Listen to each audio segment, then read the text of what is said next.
Ja. Okay, gestrand op 'n eiland met net vrugte of verlore in 'n stad met wat vol van jou gunsteling diere is.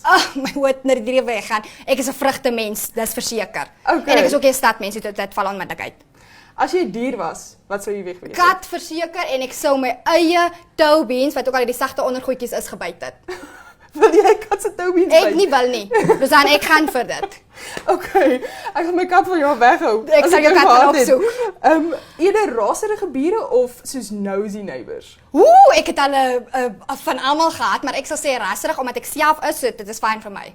Okay, as jy Lloyd. een soos patroon kon dra vir die res van jou lewe, wat sal dit wees? Ek is nie veel van 'n patroon persoon nie. Dit rym.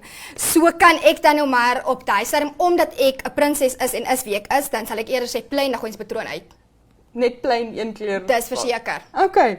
'n permanente dakface hê op foto's of vir altyd net met een vinger kan tik op jou foon? Ek is baie goed met een vinger kan tik op die foon, so kom ons vat dan 'n kans en net eerder die dakface. Kyk, wie is jou regte vriende, Rosan? Jy moet altyd dit in Daai lewe. wat al jou foto's bly like. Dis verseker. Ja. Okay.